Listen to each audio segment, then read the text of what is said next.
right. Okay, a very good morning to you and welcome to yet another exciting edition of the program Morning Ride. It's a beautiful Monday morning, and on behalf of the board management and staff, we welcome you to our world of information, education and entertainment. My name is Onometano. My name is Francis Ofule. Thank you. Good morning, Onome Tano.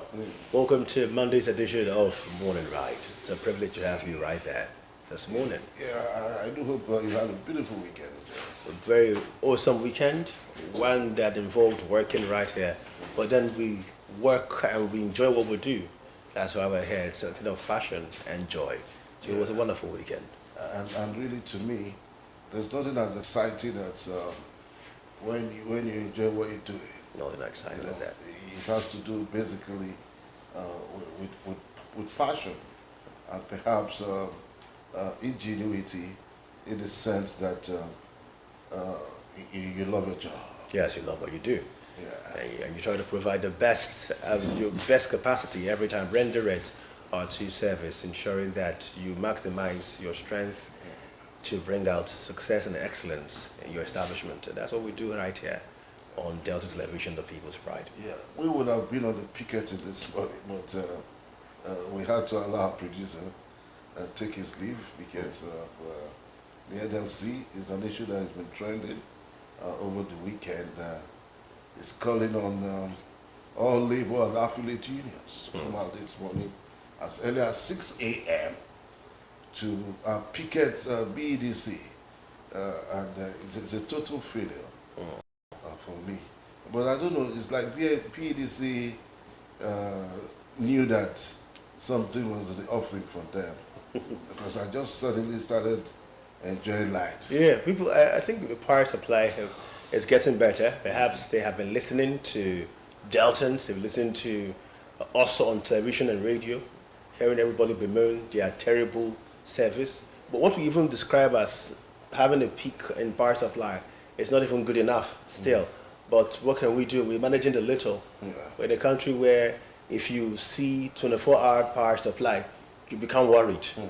You're wondering what's going wrong. You might even want to call BDC to ask if there's a problem, because we've gone through the trauma so badly that at this point, the PTSD means that seeing 24 hours power supply is abnormal to the average Nigerian.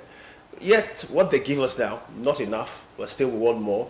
I've noticed that they're trying to improve, and the tricks they've been playing, reducing. But it's quite pivotal for the NLC and all affiliates to come out and take a stand, make their stance known to BEDC.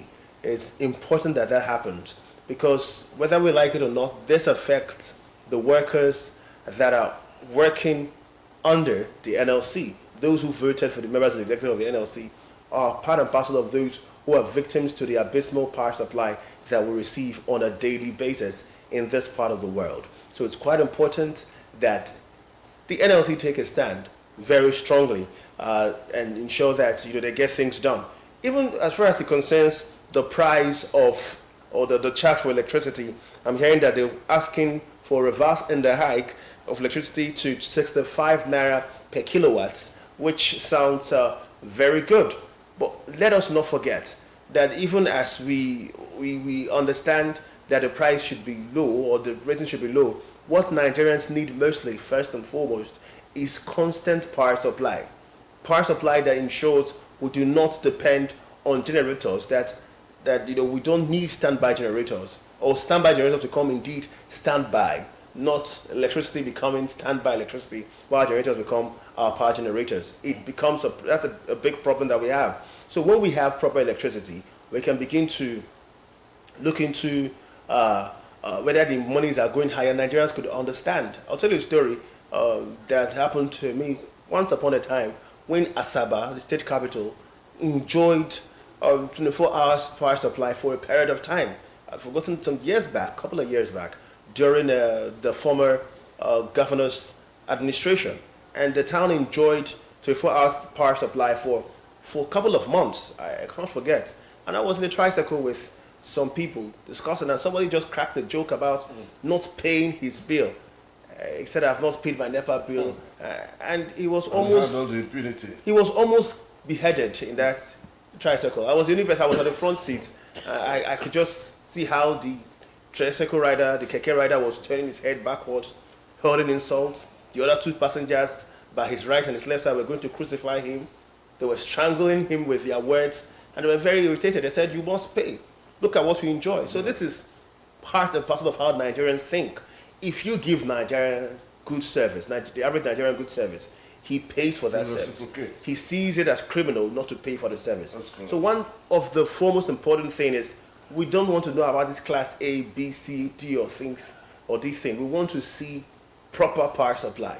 When we see that, we can start talking about, oh, is there an increase? Oh, we understand. You see Nigerians begin to empathize with power holding or the BEDC. But first, they must provide power consistently in a way that can help the local man who does haircuts, the barber, do business without going to suffer losses. That helps the supermarket person who must have power. There must be light in the supermarket. When it's night, there must be light beaming in the supermarket.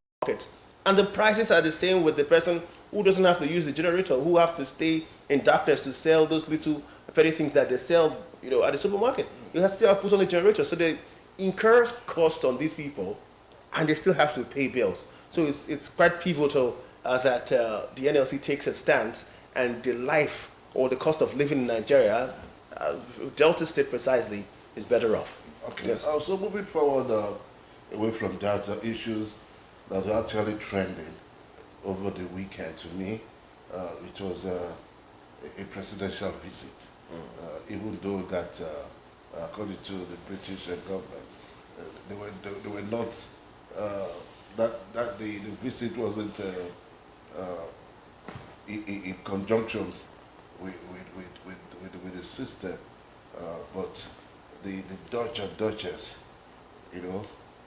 were invited on the instance of the Chief of Defense Staff.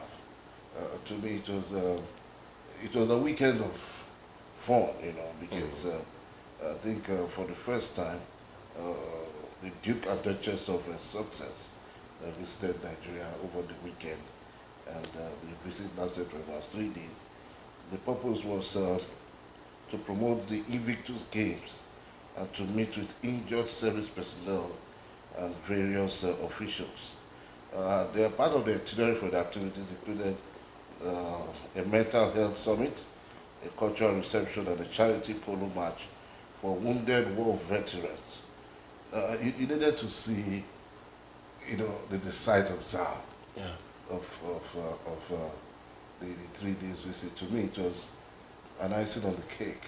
That it's like this couple have this passion, for Nigeria. It's like they have Nigerian friends, because the guy is quite a young man, and the lady also a very beautiful girl. You saw her; she was excited all through the visit and all of that. And for the first time, I was actually hearing of what they call Invictus. And I began to ask, okay, Google it out for me and all that. And I said, oh, what a way to remember. If you watch the volleyball match that they played on their ground, the excitement was all over their faces. And I said, I wish we can always run with this kind of exercise on a yearly basis. It would be a good one. You saw the families of those who were injured, also excited, about it all.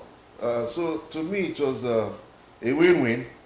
It shows the bilateral relationship between Nigeria and the British family, even if the British says it was not on their schedule. I would have thought that too, knowing the controversial relationship between the Duke of Sussex and the royal family. Indeed, 68 years after Queen Elizabeth visited Nigeria, here comes her descendant, her grandson, visiting the country on such a very joyous note. I think it was very inspiring, and seeing conversations being held, even that span to the WTO president Ngozi Okonjo-Iweala discussing with the Duchess herself, Meghan, and by extension the Nigerian women or the women in this part of the world. It was quite pivotal, saying that they're trying to be instructive on how women can run their own businesses by themselves, and how women can stand firmly all by your own. And it's important to remember that if you train a woman, you trained a generation. Yeah. So that visit to me, this was it for me. They're talking to Okonjo Iweala, who I see as my personal queen, or my own note. I see her more as a duchess than the Duchess of Success. I'm sorry to say, because this one has stood strongly, and she was indeed the brain behind Nigeria's transformation during the Goodluck Ebele Jonathan administration. Even the Obasanjo administration, she brought her intelligence to bear. Nigeria was indeed, at that point in time, from 2001 to 2014, one of the fastest economy in Africa, and one of the fastest in the world because of those brain bugs. And now WTO president having an interaction with Duchess was just a beautiful thing, seeing that they could really parley and know how women could be encouraged to step into business and improve on the things that they do, as well as even secure loans and startups on their own. So this is quite, it was quite beautiful to have seen that part. So I say a good one for women. Incidentally, yesterday was Women's Day. Yes, so I think that's a very good gift to women, having such conversations that can build on many women all around the country. Very, very important. Then for those wounded soldiers, the Invictus game, quite good. Many times we forget our soldiers. Many times the soldiers are forgotten by their superiors. Subordinates are left to suffer whatever pains they've gone through. But that is quite elating for them. And Nigeria has been very keen as far as the Invictus game is concerned, knowing that we were the first country in Africa to have sent participants to that game. So I think that's why the Duke and Duchess decided to visit Nigeria. Beautiful one. They had a beautiful time in Kaduna. They were donned with attire. So that's selling the Nigerian art all over the world.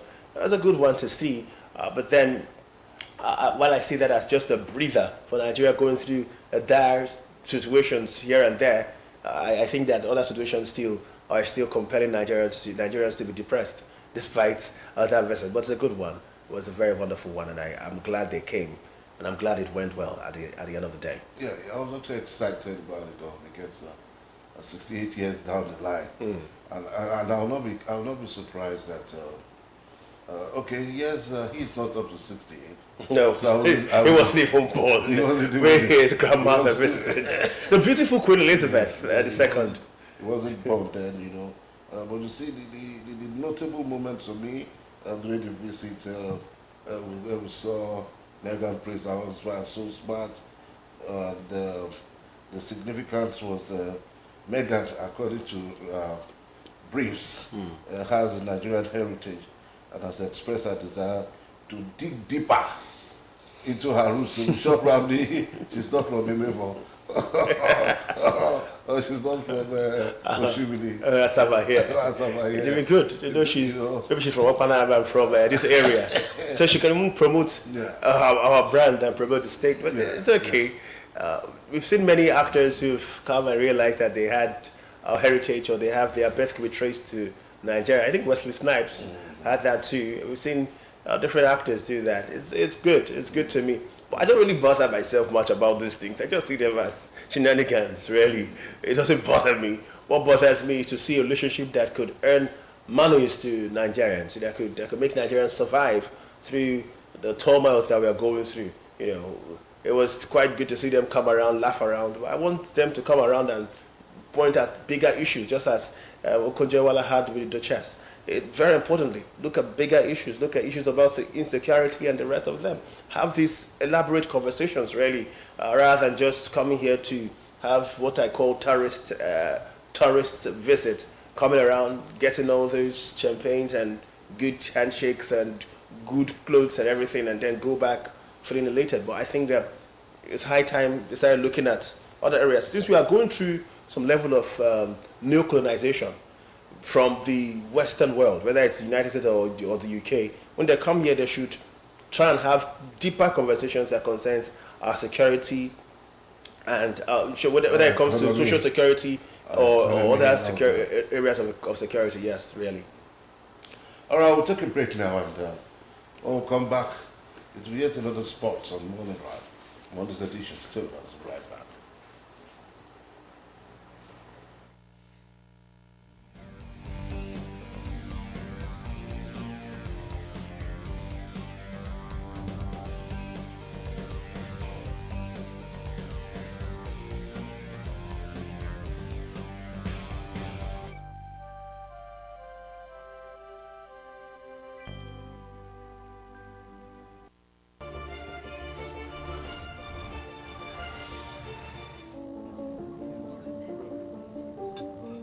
Let's go!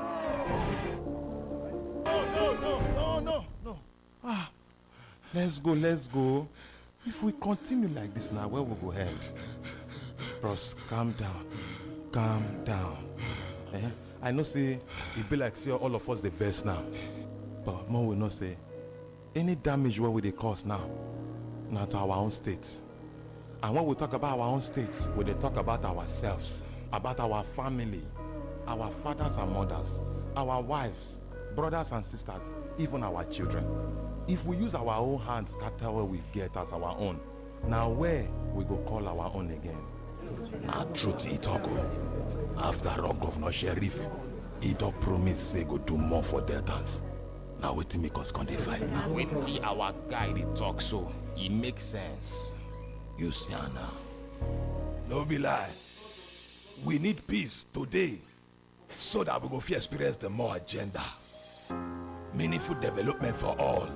But where there is no peace, there cannot be prosperity now. We dey fight, they prosper. No need for the fight. Now peace and unity. Now we want. It takes peace to experience more. Together in peace and unity, we will experience the more agenda. Brought to you by Delta State Ministry of Information.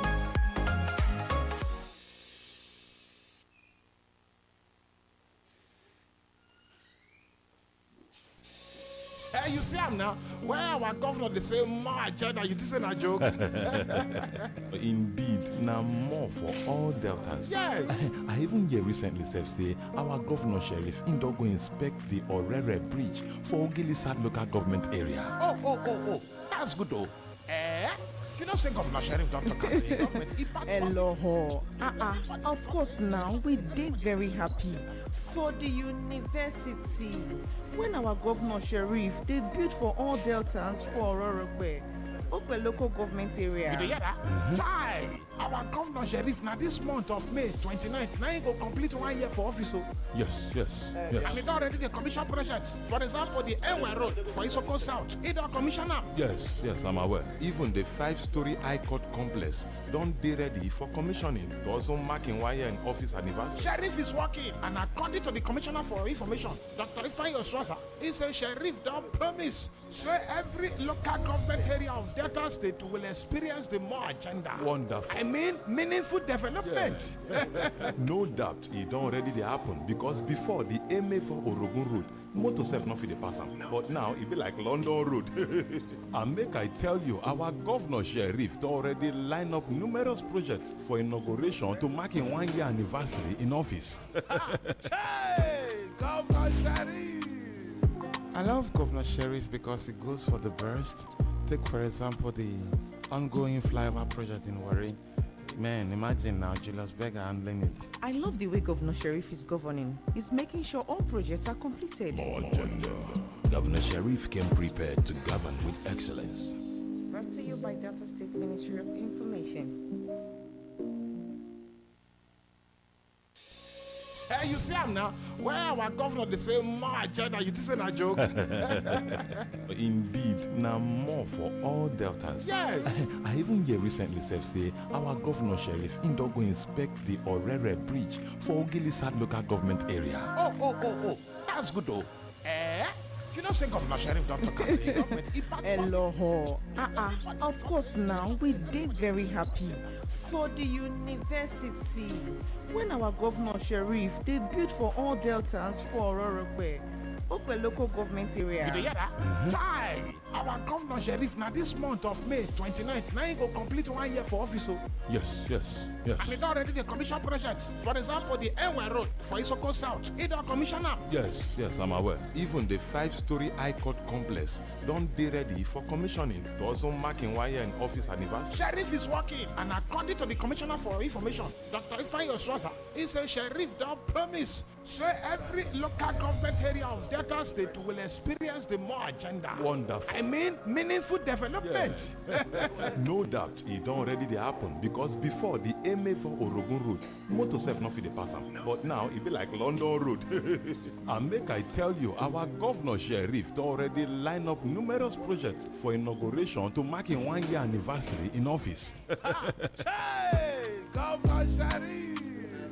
I love Governor Sheriff because he goes for the best. Take for example the ongoing flyover project in Warri. Man, imagine now Julius Berger handling it. I love the way Governor Sheriff is governing. He's making sure all projects are completed. More agenda. Governor Sharif came prepared to govern with excellence. Brought to you by Delta State Ministry of Information.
This is Morning right here on Delta Television, the People's Pride. Now, people have always referred to cooking as an art that women can be identified with, but many a times we see men who stand even more robust when it comes to cooking competitions, or sometimes when you go to fancy restaurants, you see men standing strongly doing cooking even more than women. Well, this Monday morning on Morning Ride, we have with us a man who defeated women in the world of cooking. He is Ambassador Christopher Wani. It's good to have you right here on Morning Ride, and congratulations You are blessed. for that victory. Thank you very much. You defeated women Yes. in cooking. I did so. Sorry to use the balance. Okay, are you married? I am. And you cook at home? Yes, I do cook. Plenty. It's precisely the winner Delta State Food Tourism Cooking Competition right here. I'm so happy to have you this morning. Thank you. I'm just concerned if Madam does the cooking more at home or if you are the one who do the cooking yourself. Or if you share the You see, cooking. we don't share the cooking, but when I discover that she's more busy, Yeah. I go to the kitchen. I prepare whatever we want to prepare. Your children, who do they prefer their cooking? Basically cooking. Whose cooking do they prefer, your children? Most times they will ask that they go and prepare that delicious food you used So to you prepare. are more or less saying you they prefer your cooking. When I'm at home. When you are you are being diplomatic with your answers. You more or less prefer your cooking at home. That's what you're saying. Cooking is my hobby. I like cooking. So you're happy. Yes. Tell us about that competition. You had several people come compete against you when you had to go for that cooking competition. Yeah. What was the feeling like? You see, will I say it's a coincidence? Because I never expected to go for that competition. But when they now came and said, they want somebody to go and participate in the competition, I just indicated interest. And I said, I think I can do that. So I was given the opportunity today to go to the competition. And when I got there, in fact, when I was going, I know I'm going to do better. You knew you were going to win. Yes. How long have you been cooking? When did you start cooking? For long, you know, you see, I inherited this from my father. Oh. My father was a very good chef, and my mother also was though my mother died. Was he a professional chef when you say he was a very good chef? Or he was just the home He taught me how to cook. at home? Yes. And I always like to get closer to him whenever he's cooking, even in the farm. This brings to mind the whole gender thing when it comes to cooking at home. People always have different role playing at home. They say the boy cooks, the boy washes the car, the girl cooks, the girl sweeps. Well, I will say this is, if you are putting it that way, it looks as the modern life we are living now. It wasn't like that in the past. No. You must go to the kitchen and watch your mommy cooking, even if you're a male or female. This is quite important, because people talk about role playing or role setting at home, where they say boys have a particular chore they do and girls have a particular chore they do at the same time. You're saying that this is not something that we got from our forefathers, but it's something that we got from this generation. I repeat again, we in my own family, we have that self-discipline. Nobody tells you when to go and do your work. If your mommy is busy or your sister is busy, you go to the kitchen and cook. Male or female? Male or female. You don't wait for anybody to come and remind you or to ask you to go and do this. You know your duty. Yes, you have a duty, but particularly when there is cooking time and you know that every other person is busy, you go to the kitchen and cook. That's a beautiful one. That's So what we do. when you went for the competition, Pardon? during the competition, Yes. what particular delicacy did you prepare?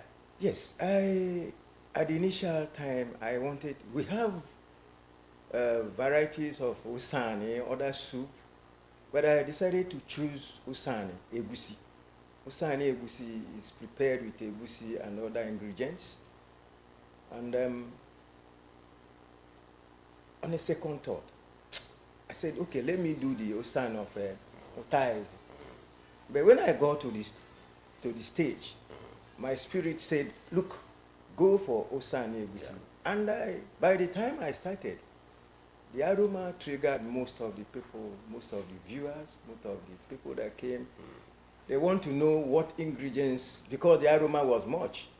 So they came out and said, what are you really preparing? When I was frying the egusi and other things. So, because I am very sure of what I'm going to do over there. Yes, that's quite pivotal. I love to hear this kind of stories. Very, very interesting to hear. How about those who were competing with you during that occasion? Did you see the delicacies they prepared? Yes, you see. Was it homegrown like yours? Most of them came with plenty meat, plenty fish, and other ingredients to prepare their own choice of soup. And I was busy doing my own because I don't need much. Usani doesn't need much. You see, Usani is purely made for when you don't have money, when your pocket is less. It's a soup you prepare with little money, and you so much like it. It's not a soup that you spend so much money to prepare. And this is why some people don't know how to prepare it, because they don't want to know. You see, Sani, and particularly the egusi type, has an ingredients that can make you live longer life. Usani egusi is a soup that you don't cook, you don't boil it. You prepare it from the mortar, and you don't eat usani in a plate. As you finish, you eat from the mortar. Okay. So this particular delicacy is not cooked? Yes, you don't cook usani. It's only when you prepare the ingredients, you pour your hot water and prepare it and serve it. You just give it to people. In fact, they will rush it. When you watch the video where they were eating my food, it's like there is something else in it. No fish, just crayfish. Okay, tell us about those things that you put in that particular delicacy. Ingredients? Ingredients, everything. I want to Okay, hear it. look, the thing is this. You get your egusi fried. You get your ogiri, that is the local maggi, we call it. Because they were persuading me to put maggi. I said, no, we don't put maggi in usani. You get your ogiri, get your crayfish, you get your yam. You have to boil, cook your yam. The little you cook, you pound it, then add it to the usani to thicken it. Then you add your salt. That's all. That's quite interesting. I think I remember the good old days when I've seen my mother do something of that while I was quite younger, preparing usani. I knew she was using the mortar and the pestle, Yes. trying to get it ready. I remember she was pounding and all that. But this is something I just want to share, use this opportunity to share right here on state television. The fact that men and women should allow their children not have a particular role that they play at home. Yes. People should be independent of, you should be able to do every other thing. They Every should learn how other to be thing. independent. Exactly. Do this or that. Cook, clean, even the car. Girls should be allowed to help wash the car, check the batteries, do maintenance jobs, just like the boys, so that you don't have children who become dependent on another gender just to live their everyday life. So Exactly. this is one of the biggest things I've grabbed from you, Ambassador Wani, this morning on Morning Ride. It's quite important that those roles are not, they are defined. Only roles that could help survival of children are defined as something that children would do without caring about the particular gender. That's one of the biggest things I'm getting from this conversation we're having this morning. Yes, exactly what you have just said now. I said before, self-discipline first. That self-discipline can take you far. Yeah. You don't wait for somebody to tell you to remove this thing, and you know that that thing there is not supposed to be there. You don't have to wait for somebody to tell you to go and cook food, and you know you are hungry. Yes. You keep on waiting for your mother or for any of your sister or brothers until they come from wherever they go to cook for you. So you must learn all this. Washing cars, I don't see anything wrong there if a lady or a girl can wash a car of his father or the mother's Change the car. tires. Help the father change the tires. Yes, change the tires. I don't see anything wrong there. You see, in this aspect of cooking, when we come into that, I want to say it here now that we should allow our children to get closer to us while in the kitchen. Because that is where you teach them how to prepare any kind of soup you want to prepare. It's not only Osana I can prepare. I can prepare any other soup. We have series of Osana, different types. We have Ujuju type. We have okra type. We have Osana, Otaize. We have the one we call Ozo. All of them prepared without cooking. Yeah, yes. You don't cook it. This era of expensive gas You don't and cook it. expensive You kerosene. don't cook it. Prepare and eat immediately. So, you see, children of nowadays don't believe in all this I'm saying. They believe in going to the restaurant, buy food and eat, fast food and all that. But I tell you, the Osan itself, if you are the type of person that takes much alcohol, it kills it. It dilutes any alcohol in your system. I don't know about this one scientifically proven. No, I'm telling you now. And if you want to have a deep sleep, I'm telling you, Osani can make you sleep very well. If you take it maybe towards evening or in the morning and you want to relax your brain, take Osana and you see what I'm telling you. Osani is accompanied with swallow. Yes, pounded yam. And that was what I did in NTA. I pounded, I do the pounding myself, I do the cooking, I did everything on my, just to get things okay. Because I know how to do it best. Yes. Okay, let's know about some of the things that you learned while cooking, learning from the home. People say that if you bring your children closer while you're cooking, they learn other things from you as a parent. Yeah. Can you share with us some of those things that you can learn? Like I told you that I was very close to my mom, close to my dad. Whenever they want to cook, I always get closer to them to learn on how to cook a particular soup. I told you again that it is something, it's like inheritance in my family. Right now, as I'm talking with you, if you go to Ezena Avenue, you meet one of my junior sister's daughter, the best seller, the best food seller in that zone. She didn't go to any catering school. I don't go to any catering school. But because I want to learn from my parents. And that's why I'm advising now that our children should come out and join their mothers when they are cooking, or even when their father is cooking. They will learn more from that. So what's your profession, though?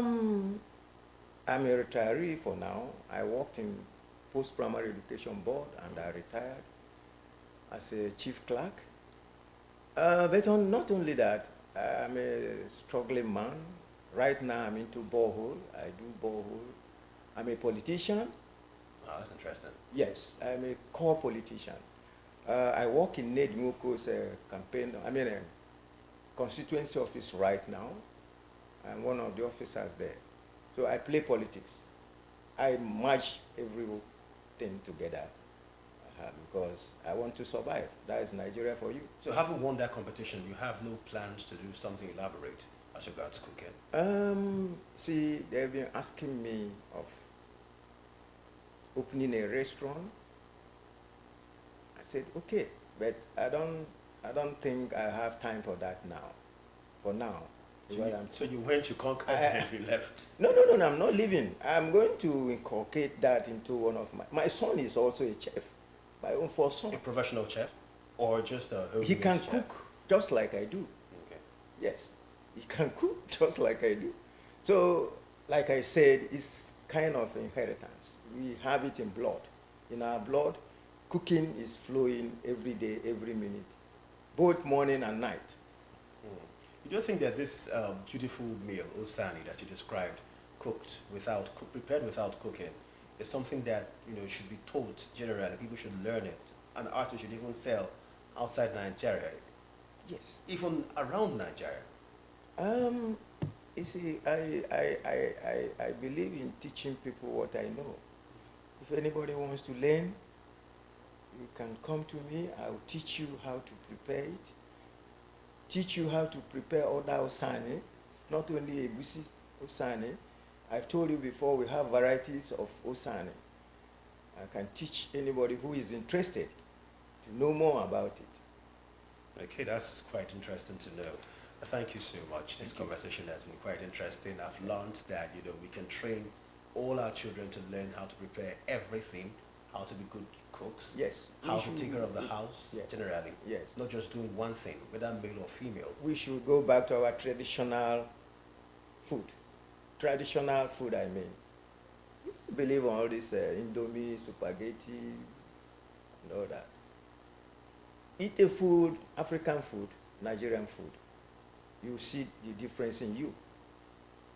I think that's isn't that why you won that competition? It Seeing was- that yeah, you did that was something why I won. very traditional. And again, all the things, all the items was, in fact, I took them to the ground, but others came with prepared okra, the apple or whatever they call it, the fufu, the fish.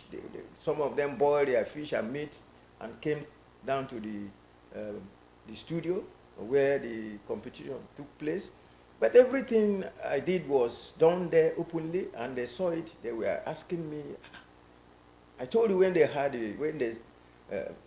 got the aroma of the egusi, when I was frying it, the cameraman came up and said, where is this aroma coming from? You fried the egusi? Yes. But you said you don't cook. No, you just fry it. Okay. You don't put it on the fire again after frying. You fry it and ground. Then the only thing you add again is your pepper and crayfish. Then the water you use to turn it and make it a soup. That's all. So because they saw the way I prepared my own signing, and I didn't know they were taking note of that. The judges were there, and I was doing my thing, confidently, because I knew I was going to win. Congratulations. Yes, thank you very much. Congratulations to you Thank very you. much, Ambassador Wani Christopher, Thank you. winner, Delta State Food Tourism Cooking Competition. I wish you more victories. Thank you Your very endeavors. And I want you to really consider going into professional cooking. I will. So Very you can, soon. You I can will. pass the knowledge on to Very the younger soon. generation, not just your son. And I will invite you to come and taste it. I'll be looking forward to that. Thank you very much. You are blessed.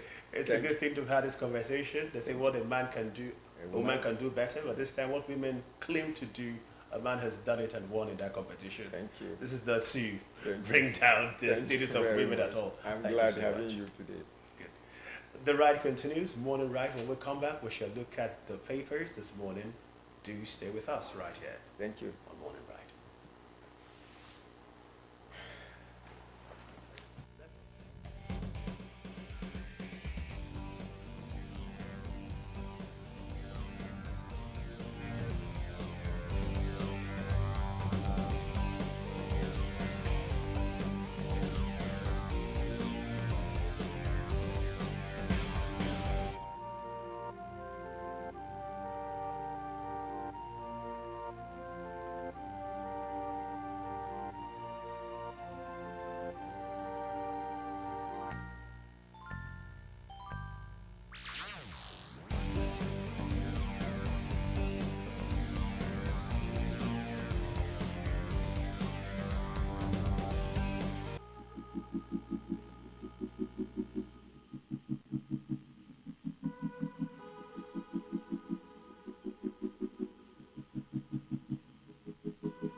Morning Ride on Delta Television, the People's Ride.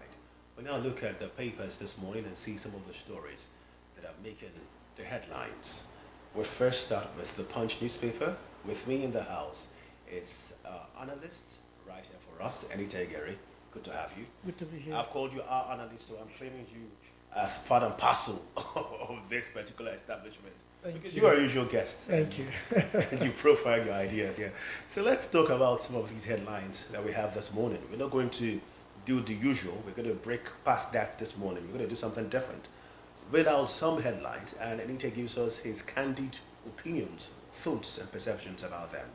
First, I have here the Punch newspaper. I've seen this headline. It says, electricity tariff hike. Labour demands reversal as protest begins today.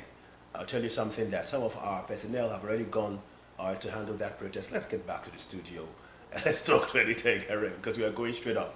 So, electricity tariff hike. You see, it's, I always say sometimes it as if Labour is an opposition party. It's not like it's wrong to protest, but you have to look at everything in proper perspective before you go out to say, okay, do we agree or disagree with a particular move by government?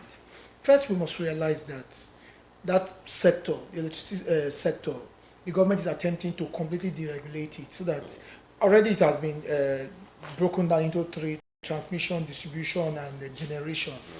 And as it is now, the price of gas that the generating companies use have gone up. Now, the transmission companies, what they now do, you know, we've been having problems with transmission lines, which the government has been trying to resuscitate through this Siemens deal that they've been trying to use, you know, put a lot of things in place. Then when it now comes to distribution, the way it goes is this: the distribution company will buy power from the generating companies that are transmitted to them, and they now sell to us. But with the increase in price of gas, because most of our light we use is gas, apart from the hydro that's coming from Zungeru, Kainji, and the little few, you know, hydro and thermal stations. So most of our lights, you know, power we use is gas, admin and the rest. Now what's is happening is that the cost of producing power has gone up. Now what the distribution companies now end up doing is this. That's why you notice you don't have light at home. They buy some and they just use. When it's exhausted, it's our choice. So you find that you can be in a neighborhood and you just only have like maybe 3 hours a day, and you complain and you say, oh, NEPA, and all this rest.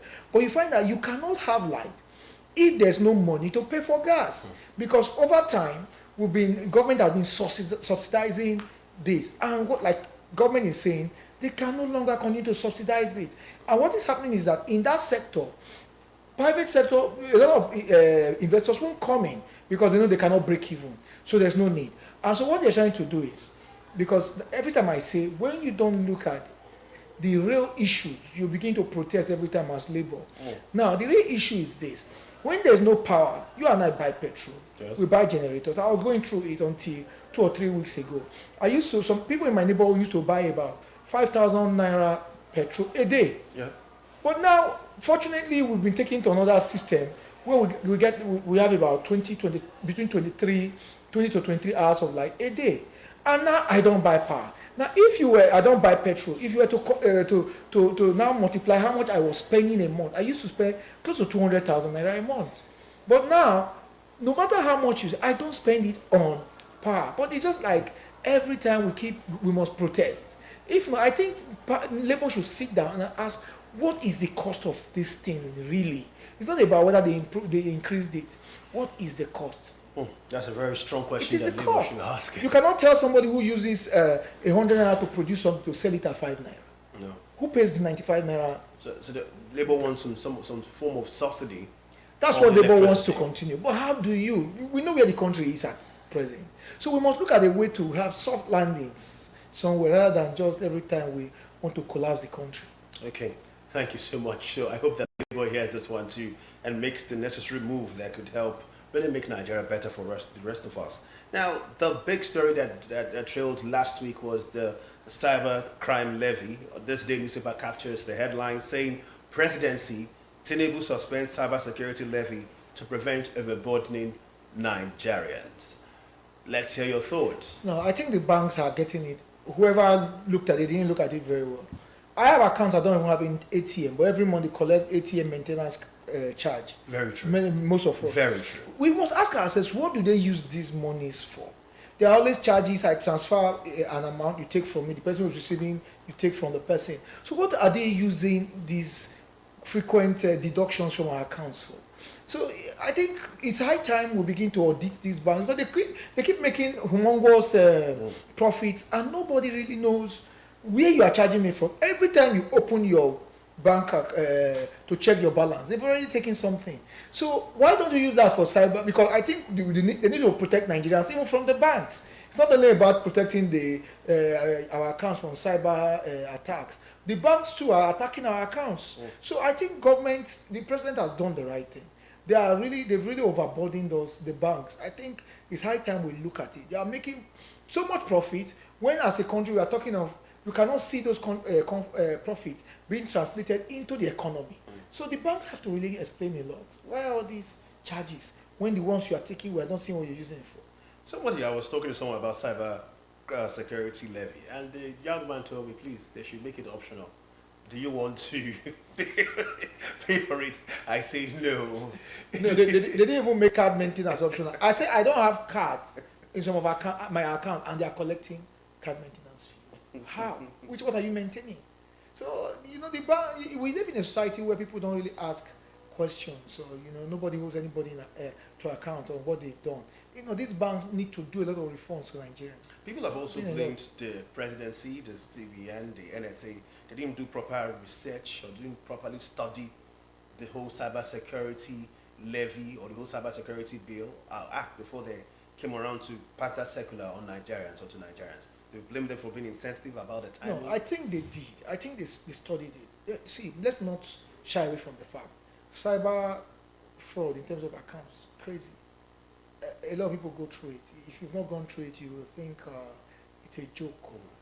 Because you just see people who just sit down and you just get an alert. They've taken last week we saw your Nollywood actress Sham George. Yeah. 3.something million left the account. That's one person. 3.5 million. Yeah, and we are seeing her crying on, and because she's a star. But there are a lot of retirees that they do that too. You won't see them. So these guys really harvest billions from Nigerians. But the issue here is this. It's a good move to want to really secure our accounts. But what I'm saying is this. Those funds can be taken from other means. Okay, what is the card maintenance fee? What is it maintaining? It's not like a security fee too. What I'm saying is they should convert those to the cyber security fee, because I don't think they come and maintain my card. They don't polish it at home. There's nothing they do. When it expires, you get a new one. I go and get a new one, and you charge me for it. But yet you collect money from me every month for cyber security fee. So I think those monies should be used, rechanneled to the NSA, what they want to use for cyber security fee, rather than you charging me again for it. That's what I'm saying. Okay. Daily Independent newspaper this morning. Lagos Airport incidents. Aviation experts query runway derobotization maintenance system. Says incidents not connected to runway maintenance. That's coming from FAN.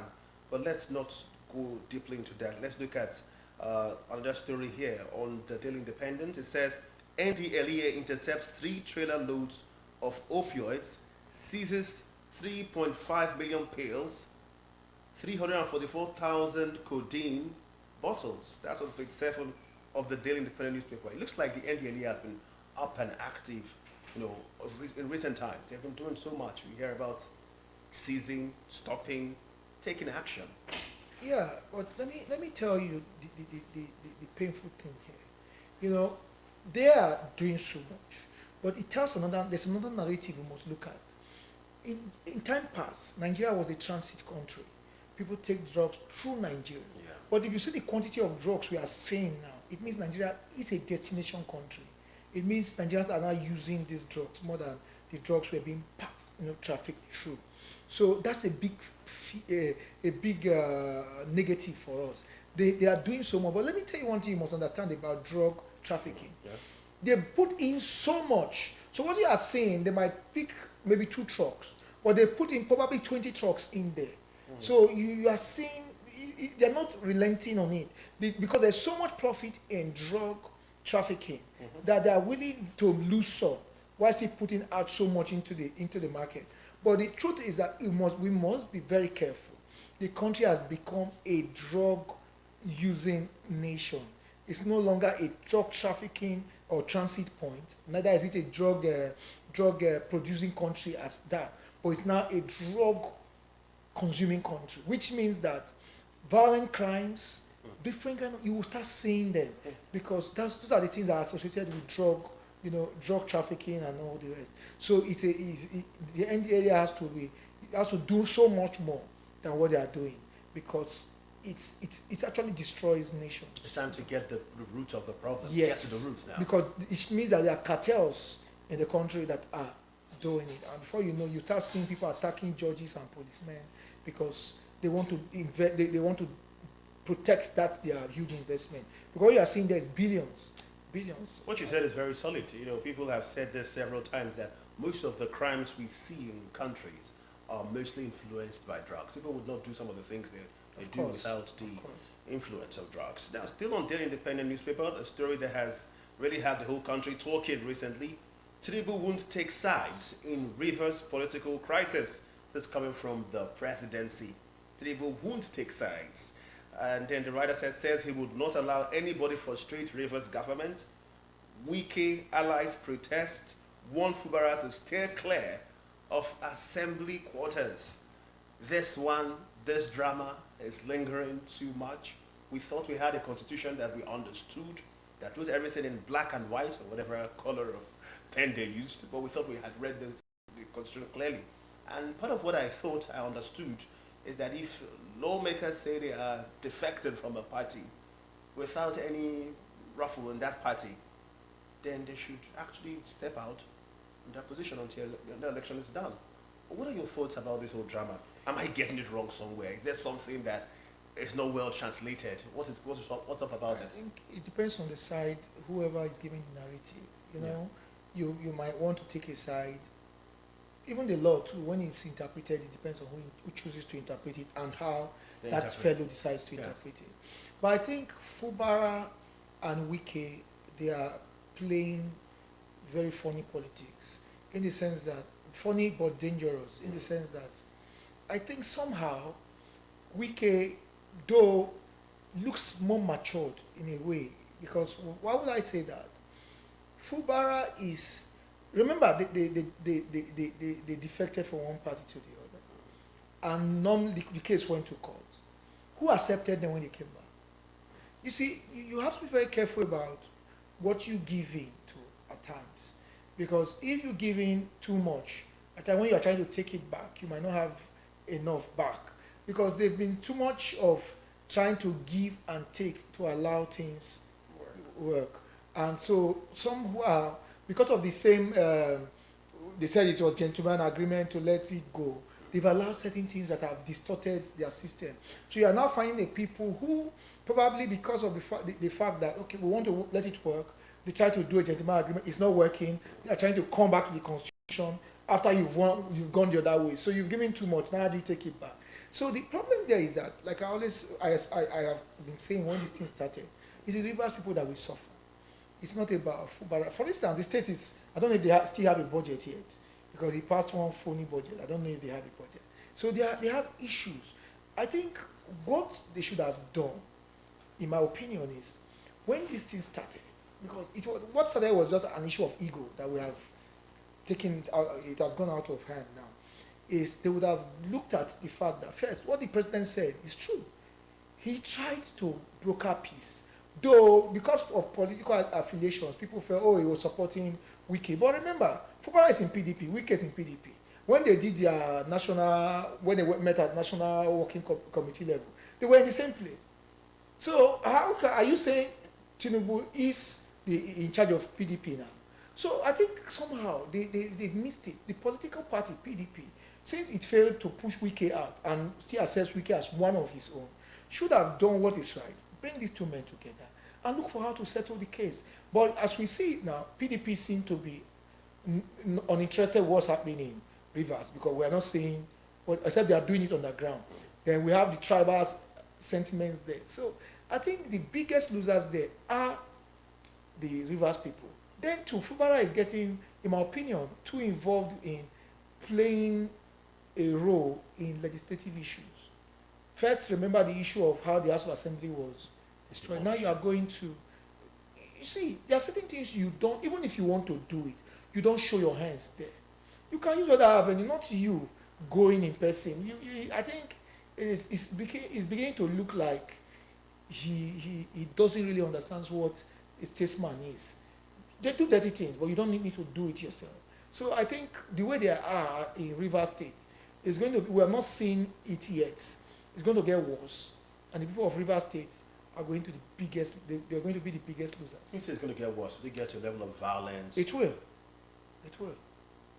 It will. It will. As we proceed towards the elections, it's going to be violent. People have appealed to the president to intervene. And No, he no, tried he before. cannot. No, no, So no. that's what He I asked. has Can done. That's why I said he did what should be done when he started. He called them, settled, and he almost got his fingers burnt when people said he forced Fubara to sign something. So a normal smart person or mature would withdraw and allow, because that's at the state level. Now that's why I said, no matter what Wike is doing, you are seeing Wike from the back end. It's not at the front. So his boys probably might be doing whatever they are doing. But we are seeing Fubara at the front. So even if you were, the bigger picture would have been his people, his boys, not him directly. So what I'm saying is that, our country, we just live for elections. It's because it's 1 year.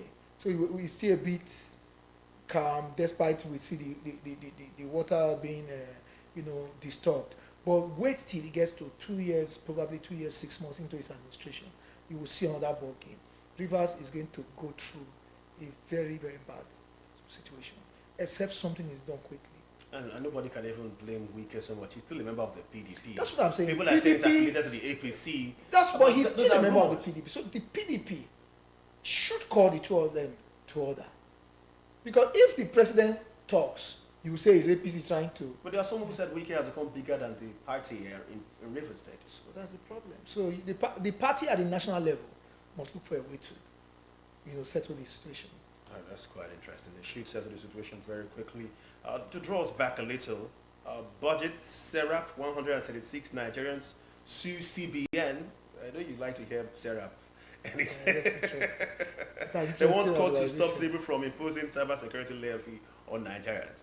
But that has been overtaken by events. The president has said, stop. SERAP and court cases.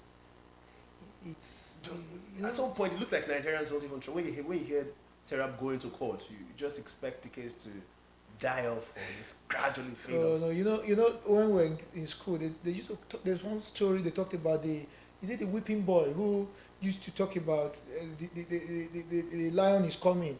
He used to scare the whole village, and he kept on doing it until the real lion came. And when he was shouting, nobody answered him. So I think that's what SERAP has become. Nigerians are now feeling like they just make too much noise and there's no bite. It's barking without biting. So Nigerians they know, Nigerians will even tell you that next week SERAP will sue. And really they will not fail, they will sue. So they just make cases. Okay. Big one, Nigerian Tribune. FG planning tax relief for 95% of small businesses. The writer says Tax Reforms Committee Chairman. That's what it's going from the Tax Reforms Committee Chairman, sorry. It says federal government planning tax relief for 95% of small businesses. That's on page 4 of the Nigerian Tribune. Yes, good one. Good one. But you see, the problem, we aren't actually people who like paying tax. I think it was the last government that really brought a lot of small businesses into the tax nets when they gave some tax concession in registration and all the rest. They began to register CAC. I bet you your mechanic doesn't even have any registration. Your plumber doesn't have. The electrician doesn't have. And this is where the real money is. What we call I forgot the name we use, but they are at the small level. Artisans. So there's a word we use when we want to call them, in tax parlance. Okay, now these people, they are actually the daily people who make the money. The monies you spend goes. You enter a keke, you buy pure water, you do this. If you know the volume of money that goes through it, and more than 90% of them don't pay any tax. So the beautiful thing is, government is looking at how to get a lot of them into the tax net. So I think it was the last administration that brought a lot of them into the tax net. But as they go forward, the ones that are already in the tax net, government needs to really make it easier for them because they're going through a lot. The cost of production is high, So the moment the government eases them, gives them some relief in terms of concessions in tax, you find that they will put in more money into their businesses and then maybe employ more, and the country, will move forward. So those are ways government uses to push the economy. Okay. And it's a welcome development. The Guardian newspaper this morning says withdraw death penalty for drug offences. ASF France tells Senate. That's on news page 5. The drug penalty, the death penalty thing for drug offenders is beginning to stir waters all over. Death penalty, isn't it too much? Or is it okay? Depends. It depends. Now, in Malaysia, it's death penalty. In Thailand, it's death penalty. Now, but you see, there's a problem. You have to look at it. What is that law? Are we trying to say those who traffic or just anybody in possession of drug? Because that's why the US has a problem. That's why they're trying to review their laws. Before, in America, they catch you in possession of drugs, you go to jail. So what they found over time is that their jails became overcrowded, and a lot of persons, probably this person is just a first-time user of drug. So he's just carrying a drug paraphernalia, maybe an injection, and you put the person in jail. And you find that the jails, the cost of incarcerating people is actually high. So they found that it was becoming so much. Some people who could have a second chance to life, to do things positively, were already incarcerated. It was a big problem. So they are working on changing their laws. A lot of states have started changing their laws in the US. But what is happening in Nigeria today is this. With the new reality that we are no longer a drug trafficking or transit point, but now a drug consuming country, what the government is trying to do is they want to bring a deterrent, heavy deterrent on those who traffic or those who use drugs. But you see, that is too harsh. Because like I said, somebody is using drug, he needs help. I think for a trafficker, a producer, you could up whatever a deterrent punishment, but not just for everybody in possession. And I want to tell you some interesting thing. Somebody might even be in possession without even knowing he's in possession of a drug. That's very true. It happens. We've seen it. Even from Malaysia and these countries, we've had these cases. Yeah. Cases. So even in Saudi Arabia, we've seen people who thought they were just doing certain things, and with investigations over time, now found that this person is innocent. Whose friend said, take his bag and drop it to. Though you don't have to be to get that ignorant now, Yes. But what I'm saying is, it's too harsh, and I thank God that it's not a law yet. It's a bill that was passed in the House, so the president can refuse to sign it. They can send it back for amendment, which the House can do. So it's still in the process, but I think it's too harsh. Okay. Too harsh. The Daily Trust newspaper, tenants groan as Abuja landlords increase rent. It's all over the country. Writer says property owners blame high cost of building materials. And then the final writer says developers seek signing of real estate bill. I want to see how that bill is going to go. Real estate bill, how they're going to go about it, the I's and T's there. I want to see what's going to make up that bill eventually, if it even comes. Now, I think what is making, first we must understand one reality. Rents will keep going up. It's not just going up because of the high cost of production materials. Rather, it's going up because of the push to rent these houses. We have deficit of houses. So you find that there are too many people going after too few houses. The government's policy on housing must change. Growing up, when I was growing up, government used to build low-cost estates. So I grew up in Benin. In Benin, if you go to the Aduawa side, we had an estate built by federal government. If you go to the Oregbeni side, you have one built by state government. So those were ways which government was trying to augment the deficits in housing. So we grew up in Benin knowing that rent was not so crazy. I don't know of now, but you find that when you move to bigger cities, because a lot of cities are growing, based on our population. Asaba, when I came to Asaba was just around Summit. But today we have Asaba at Otulu, almost at Otulu. So the capital territory has grown. But then, with the population coming in, do we have the houses to take the population? Not really. So it's a case of demand and supply. So until government begins to do what it should do in that sector, no matter the law you make, the rents will keep going on. You go, I don't know if you've seen it, you are looking for a house and you want to rent. If you delay in paying, somebody else has paid. Why? Because there are too few houses. So government must do something about it. Is it population control? Is it building of low-cost houses? And is it about, because we must understand that it's not only about the houses, it's about the amenities or facilities that government provide. For instance, if there was a train that between Asaba and Agbo, I tell you, some people that will make journey between Asaba and Agbo 30 minutes, some people will stay in Agbo, they won't stay in Asaba. It's true, they will stay within those communities around because they know the rent is too high here. They will stay. I tell you, in the UK, not everybody stays in central London. There are people who stay far off and they come with train. There are people, even in Germany, there are people who go to distances further than here to worry every day for work because they know if I get into the train, it's simple. So government must begin to do things. Like in Lagos, good enough, what Wike is doing is opening up the suburbs. Once they are very okay, who want to stay? Abuja. Yeah, correct. Okay. So if I know Gwagwalada is, I can make it to city center, I'm in Karu, I'm in everywhere, and you know, people will do that. By so it's not only about just building houses, it's about providing those facilities that will make people who don't want to pressurize the city. Before I say goodbye to you, NFF to unveil Finidi George today as coach of Super Eagles. Congratulations are in order. Yeah, I think it's high time we begin to use our indigenous players. We've seen Senegal, Mali, Cameroon, so many other countries do it. It even saves us. Let's begin to discuss their wages in Naira rather than bringing people you pay dollars and you're saying you have scarcity of dollars. Let's do the real thing. All right, let's do the real thing. Finidi George, go, do it. One-time best number 7 in the world. We hope that you become the best coach in the world via coaching the Super Eagles of Nigeria. Thank you so much, Anita Aguirre. Thank you for having me. You've done justice this morning on paper review. We've talked about several papers. We hope that the best thing for Nigeria's progress becomes the order of the day so that the country can move forward. The show moves forward. Coming up shortly, we have other interesting packages for you. Interviews, some of them are even fun interviews. You have to stay with us. We'll be back shortly.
Let's go!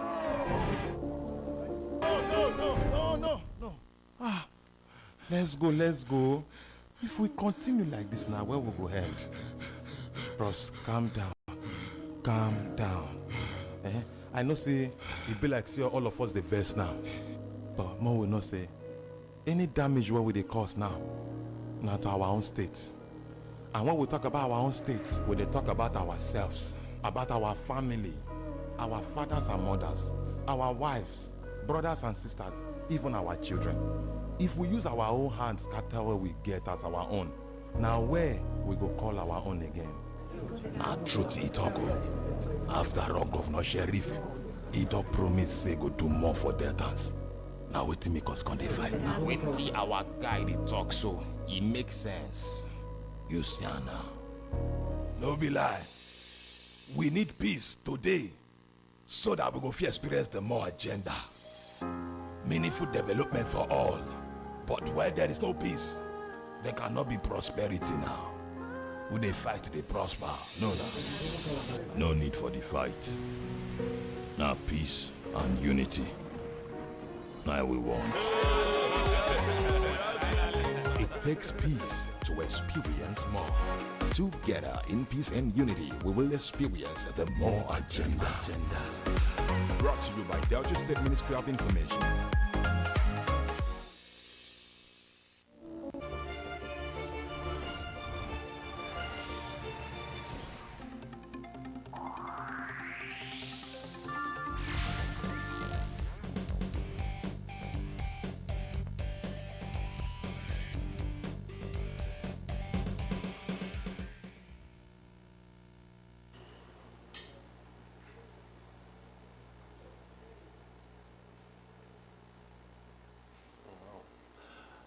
You caught me looking at the paper right now because I am really marveled looking at some of the things I'm seeing about our next spot right here on Morning Bride.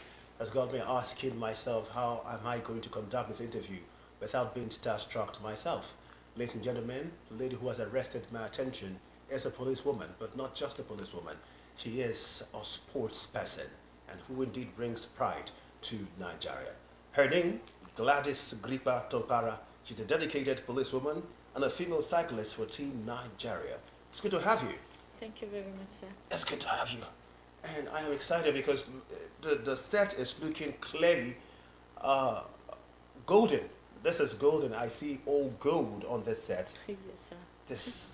How did you come up with this? I have to let go of all my professional skills on the questions to ask and not to ask. I'm looking at gold on set. So if you leave this set without these medals, we're rich.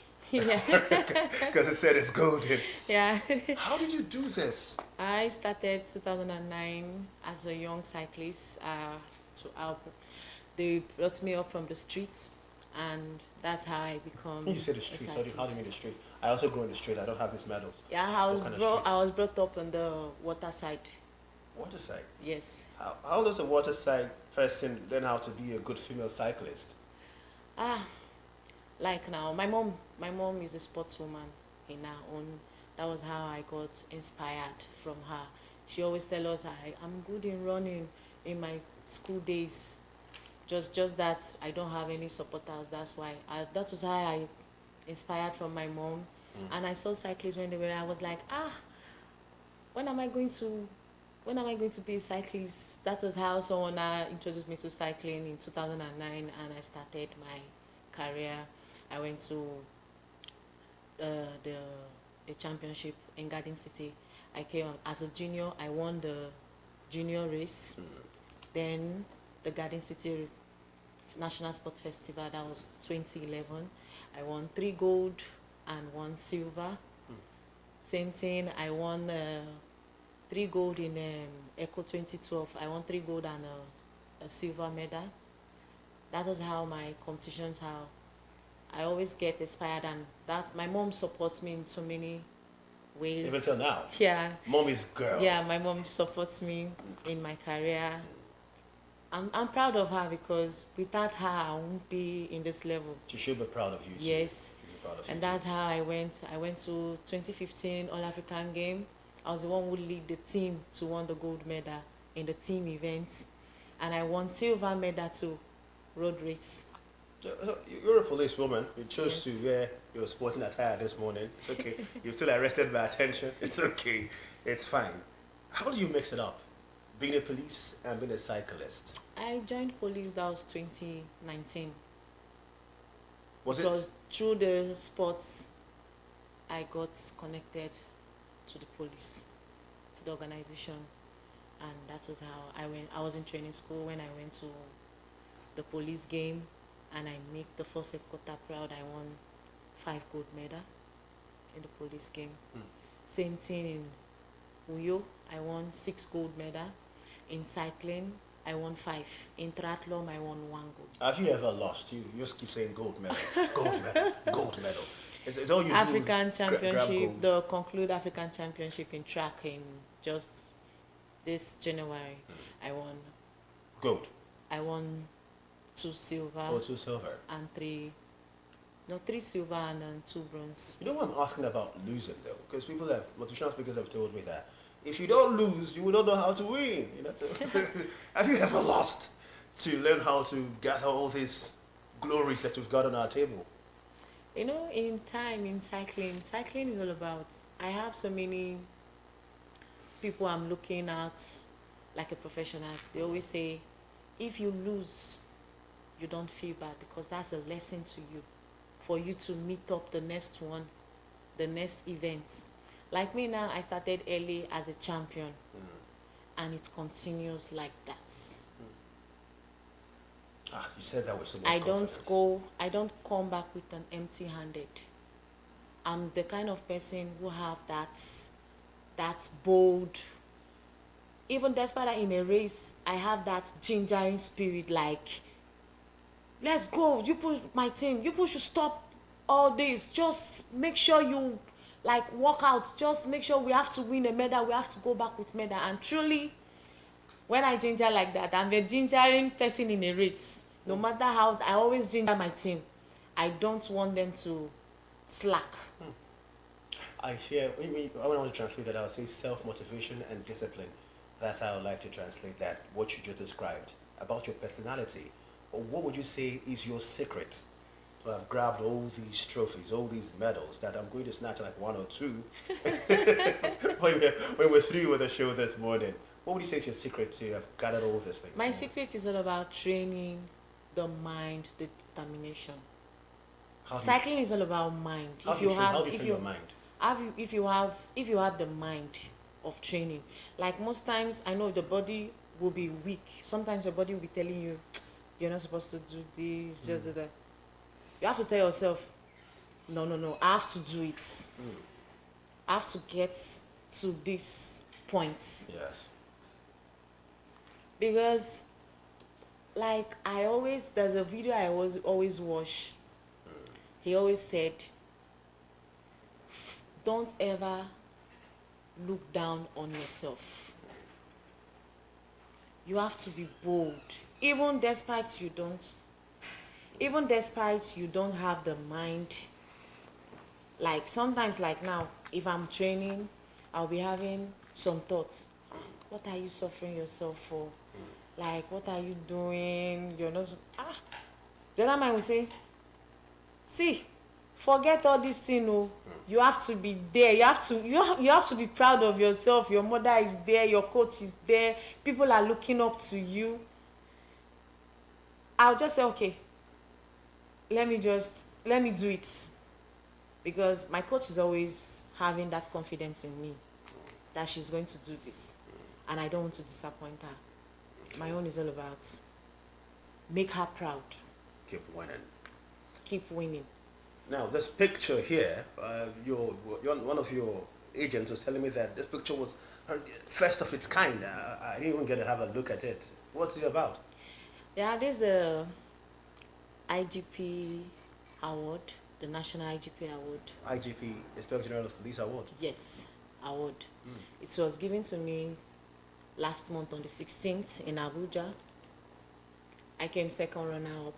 Aha. Because I was waiting for you to say sports. You gold. Okay, in what sports? In sports, Okay. like the best. Wow. And also, he recommended me because I've gone to so many countries, I've won so many medals. I'm making the police proud. You are making the country proud. And also the country proud. Yeah. You are 31 years old. Yes. What are your plans for retirement in sports? You're going to stay with the police, right? Yes, sir. I'll stay with the police. I have to make my country proud. My retirement. How long do you think you have left at 31? How long do you think? I know many footballers, when they're 31, they begin to pack up slowly. Messi, the rest of them, at 35, 37, you're slowing down. 38, you're done. How many years do you see yourself still doing the cyclist thing and still grabbing all these spoils from cycling? I don't know, because I'm still active. Oh, wow. It's just like the more my age goes, the more I still have that motivation to ride, like that zeal to give. How would you advise younger sportsmen and women, cyclists and the rest of them? What would be your advice to them on how they can tailor their minds and their personalities to be like you, or even be greater? Because I know that's your wish. My wish is all about me. I'm giving them an advice. never you give up in life. No matter the situation, you will have some trials. In cycling, in other sports, you have some trials. You have people always tell you, like now when I'm riding, you know, go come off for road, your mates then they hustle, your mates then they struggle. But they don't know what you want. You want to make the country proud. You want to make your state proud. You want to make your coach proud. You just want everything to be smoothly for you. Okay. Because, you know, it's Nigeria.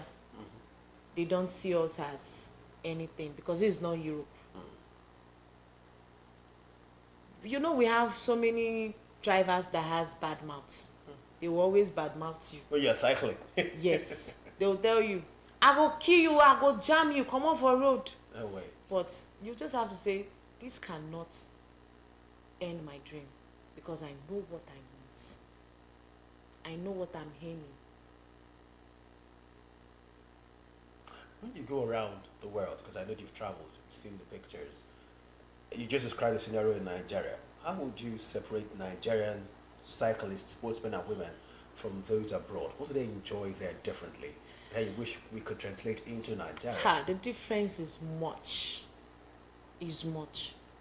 You know, in Europe we have a cycling lane and the vehicle, and they respect the cyclists so much. They have opportunities. Like when I was in Switzerland, we race every week. From Switzerland to France. We have been to so many countries because it's still Europe. We see how they treat their cyclists. They treat them very well. When they come out, their kits, their bikes, their training, and they give them like the vitamins, and they always give them good results. And they have different clubs who support them. Clubs? Yes. Do we have those in Nigeria? Clubs, cyclist clubs supporting? We have Team Subsea in Rivers State. He's trying, he's doing his best. We still have some clubs in Abuja, 76cc. They are trying to. Okay. And we still have the Cycling Federation of Nigeria. Okay, that's interesting. You just called all these areas now. You called Rivers State, called Abuja. You didn't mention Delta, and I know you're a Delta born. Matter of fact, you're from Warri North, that's Kuku, that's your local government. Yes. Yeah, so what are your plans to bring this to Delta State? Cycling clubs in Delta State to train young ones. Because, you know, the club, apart from I know the states is only when they are doing the National Sports Festival, that's when they want the cyclists and the sports people. If I prefer Delta to have a club, if they have a club, the club supports. And that's how they need to go to states, the local governments, to get some cyclists, like to do some adverts to get the cyclists. Because I know there are so many people in Delta states who have the mind, who have the zeal to ride the cycling, but since they don't have people to pass through, it's just for them to create awareness, all the local governments in Delta states, because they are going to get a good result. Because we have people, they have the natural powers. Delta have the natural powers to get cyclists, to get sports people. I know if they try to get those people, they will get champions. Just like you. Yes. Yeah, and people that will be more than me. That's my prayer for them. I always want people that will be more than me, that will make name more than me. Not just, I want to be like this person. Since you're saying you want to be like this person, I want you to be more than this person, to achieve more than this person. I always have this mind of supporting people. Like now, if you're not doing well, I always tell you, don't be scared. Don't listen to what people are saying. all I want you, just focus. Cycling just need focus, not, because if you have something in mind, you cannot be there. It seems to me that the Nigerian police know how to raise up good sportsmen and women. I remember Choma Ajunwa. I think she was a police officer before she did great for Nigeria. Yes. Now here you are, sitting down here. What's this thing about the Nigerian police and great sports women, precisely? They are supporting us. How? I mean, we support them here in DBS. We probably will get They some love women. sports. We love sports. They love sports. They always put that zeal in us.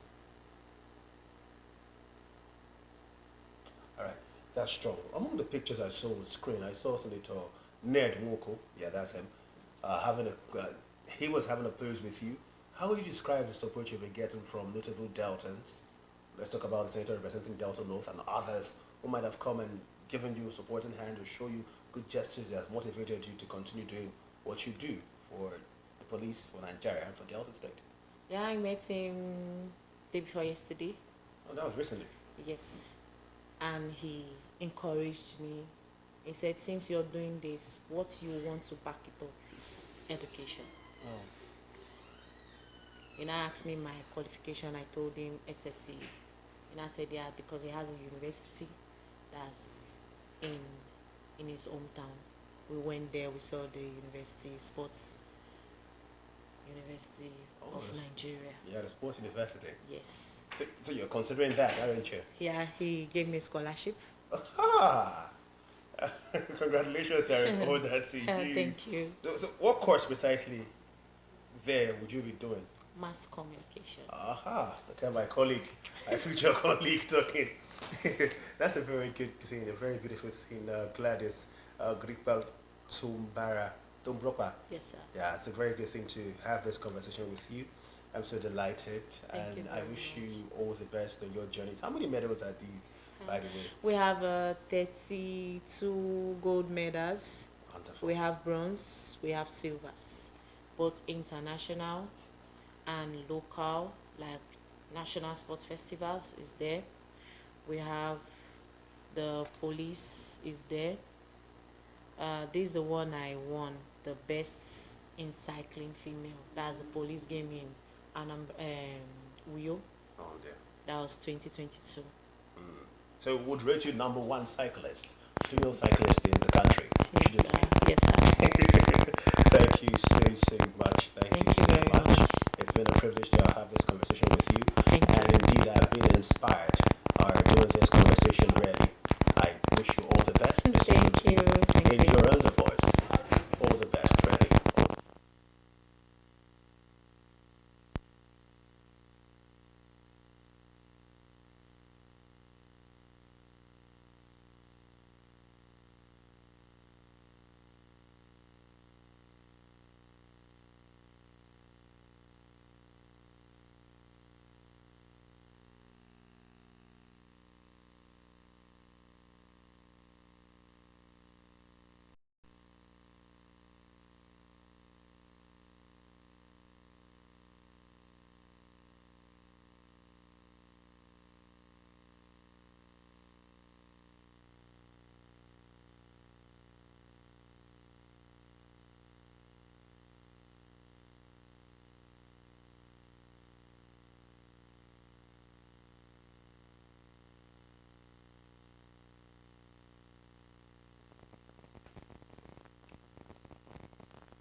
Say our goodbye to Gladys Gripa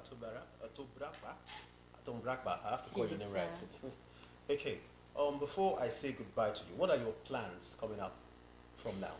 Hi, my plans is for me to give the state government to support the female cyclists in Delta States, and they should do a competition, a tour in Delta States and support the females, because the females, they don't come with empty hands. They always win medals. I'm pleading with the Delta State government to please host a competition, a female competition in Delta States. I wish your plea comes to reality. I also hear something about women cycling competition somewhere.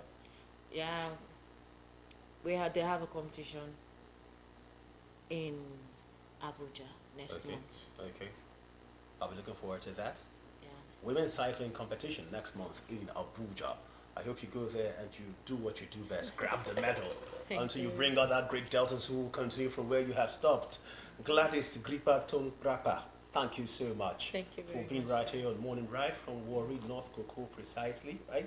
Good to have had you on Morning Ride. We have all these medals. Perhaps when I'm done with the show, I'll be having one on my neck to show solidarity with a winner right here on Morning Ride. But when we come back, we shall talk health on Morning Ride. Do stay with us.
Let's go!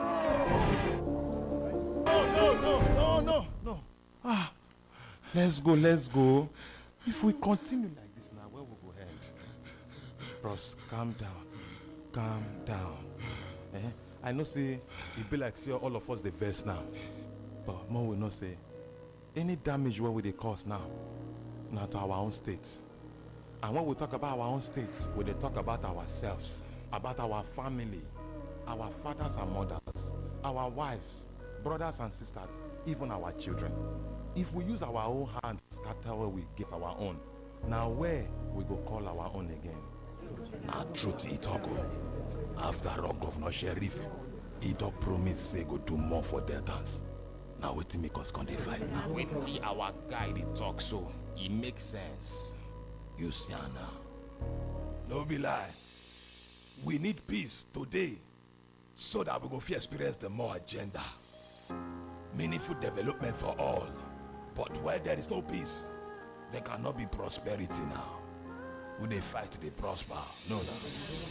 No need for the fight.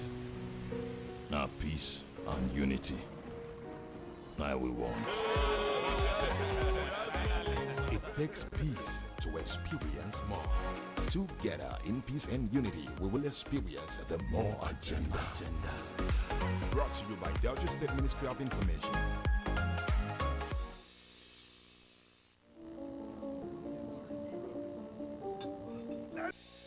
Hey, you see am now? Where our governor they say more agenda, you think say a joke? Indeed, now more for all Deltans. Yes. I even hear recently say our governor sheriff Indo go inspect the Orere Bridge for Ogilisad local government area. Oh. That's good though. You know say Governor Sheriff don't talk about the government. Hello. Of course now, we dey very happy for the university. When our governor Sheriff they build for all Deltans for Ororogbe, Okwe local government area. You dey hear that? Chai! Our governor Sheriff now this month of May 29th, now he go complete 1 year for office. Yes. And it already the commission projects. For example, the Enwe Road for Isoko South. It don't commission up. Yes, I'm aware. Even the 5-story High Court complex don't be ready for commissioning. To also marking 1 year in office anniversary. Sheriff is working, and according to the Commissioner for Information, Dr. Ifeanyi Oswafa, he said Sheriff don't promise. So every local government area of Delta State will experience the more agenda. Wonderful. I mean, meaningful development. No doubt it don't already dey happen because before the MA for Orogun Road, motor self not fit dey pass am. But now it be like London Road. And make I tell you, you, our governor Sheriff don already line up numerous projects for inauguration to mark im 1-year anniversary in office. Hey, Governor Sheriff! I love Governor Sheriff because he goes for the best. Take for example the ongoing flyover project in Warri. Man, imagine now Julius Berger handling it. I love the way Governor Sheriff is governing. He's making sure all projects are completed. More agenda. Governor Sheriff came prepared to govern with excellence. Brought to you by Delta State Ministry of Information.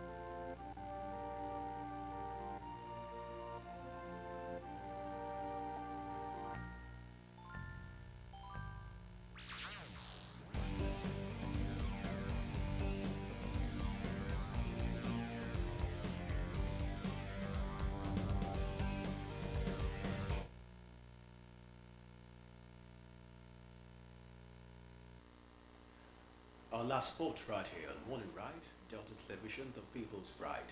And our last spot is on health.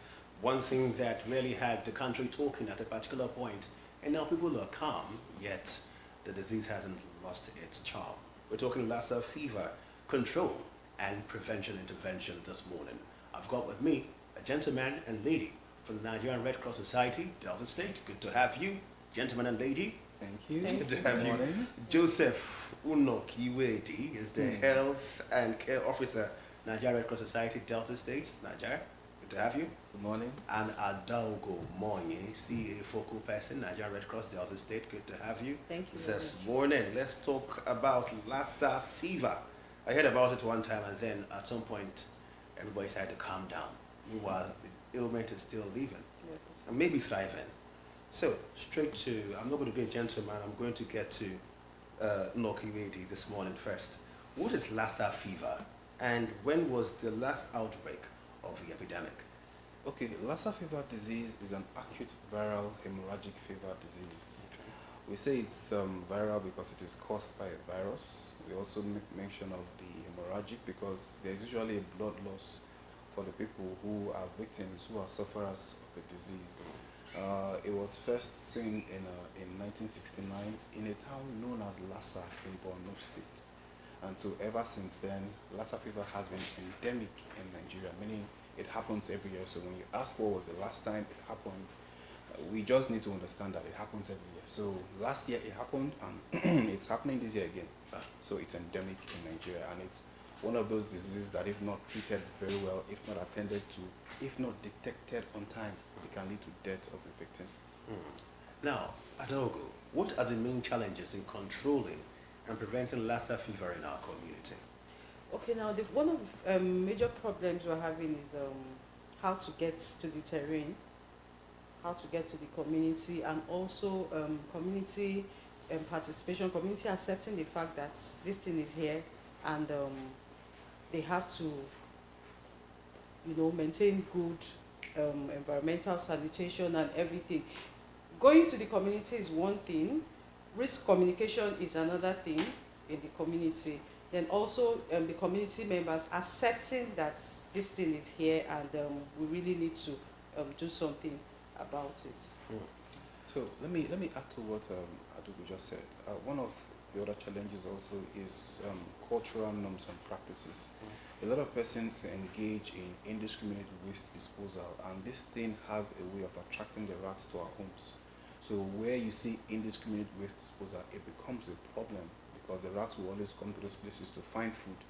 Then another one which usually determines where we have the outbreak, meaning that like the peak period for Lassa fever outbreak is usually between November and April yearly, is because of bush burning, because of the change in weather. Because of the dry season, people usually like to prepare for the planting season. They encourage, they do practice bush burning because they don't want to spend a lot of money to clear the bushes. And because of that, the rats leave their homes, like they have this migratory sense that kicks in. They leave their homes and then come to our homes because they know that between November and April, we burn bushes. And so they don't want to die, so they leave their homes and come to the place where we least expect, which we now know, but we still cannot stamp them out because a lot of factors, encourage them to live in our homes. One of those being the indiscriminate waste disposal. And then they stay in our homes, and then before you know it, the cases begin to spike, and then we begin to get sick. Yes, and to add to what he just said, aside indiscriminate waste disposal, now assuming yes, the community members are aware that they have to keep the environment clean, and they pack all this waste in a particular place.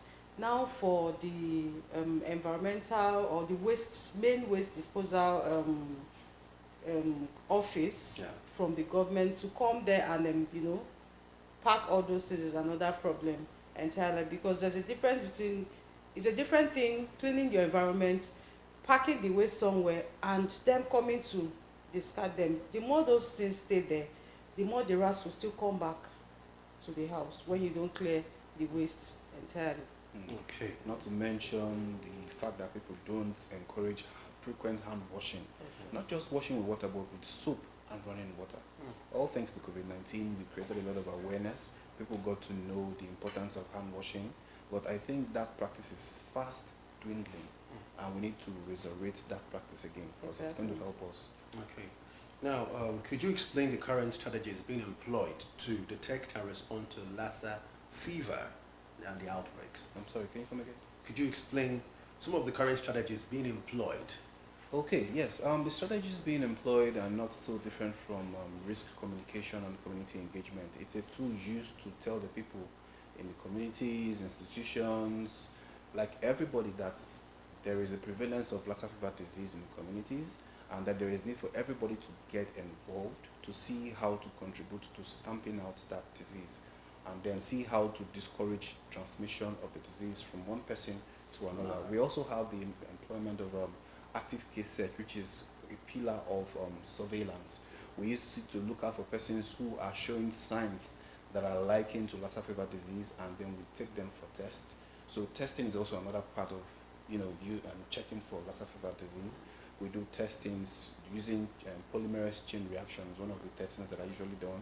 And then when these testings are done, when they come out positive, we isolate those persons, we employ case management, we manage them, give them symptomatic treatment, and then use antiretroviral drugs like ribavirin, which is not what you get out there easily.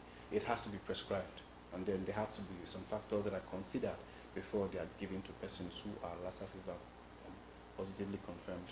Okay. Now, Adogo, how effective have these strategies been in reducing the spread of Lassa fever? Yes, it's been very, very effective. Judging from, I think, was it 2020? Yes, it is. When we had cases, and we just like you said, we did risk communication. Risk communication is just a way of you communicating the risk of a hazard, a particular hazard or something coming. So the Nigerian Red Cross volunteers were able to do like house-to-house sensitizations on Lassa fever, the effect and the preventive measures of Lassa fever. And we also encourage them that in case they see people manifesting symptoms of the Lassa fever, not necessarily Lassa, but the Lassa fever symptoms, not yet confirmed until tested.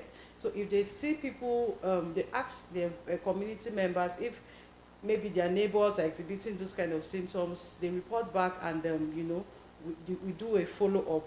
So the Red Cross volunteers has been carrying out, and presently they are also on the field doing house-to-house sensitization, doing having meetings with community members, doing focus group discussions, telling them, spreading the message generally about Lassa fever, how to prevent it, and symptoms. And another thing is some persons are also asymptomatic to Lassa fever, meaning they don't show symptoms. So everybody has to be very, very careful, especially when it comes to hygiene. In fact, like Joe said earlier, if we can go back to the COVID protocols of hand washing, if we can do that to a large extent, we can actually prevent Lassa fever. And also, cover our food, clear our environment of any waste, if anything generally that will attract rats. Now we can be saying, like we're always saying, the Lassa rat is a particular type of rat actually, But this time around, we don't want to focus on it being a particular type of rat. For us, every rat Because is a potential. who would go check? When you get the rat, you have to look at it. Exactly. And say, this exactly. is Lassa rat. Kill it. Thank you. So we are preaching, please, any rat you see, in fact, you have to clear your environment so that you don't attract any type of rats, not the Lassa rat this time around, any type of rats. Okay. And also to buttress on what Aduku just said, the fact that we have yearly cases, and then before you know it, those cases go down, they dwindle down, we don't have any more confirmed cases, we don't have any more suspected cases, and then before you know it again, we get towards November, December, January, and cases begin to spike up again. It tells you that we are effectively managing the diseases, but because of the practices that we engage in our societies, in our communities, it brings back the cases up again. So it tells you that all of the strategies that we have been employing to manage the case are effective. So we now need to look at the practices that goes on in the communities. Those are the ones we are seeking to manage. What we need to do now is to engineer what we call social behavior change, so that we do not encourage the continued infestation of rats in our homes, rodents, and then begin to get the cases all over again, which is what we've been experiencing since 1969. I want to have something clear here. What is the end result of Lassa fever on a person? The end result is death, if not managed.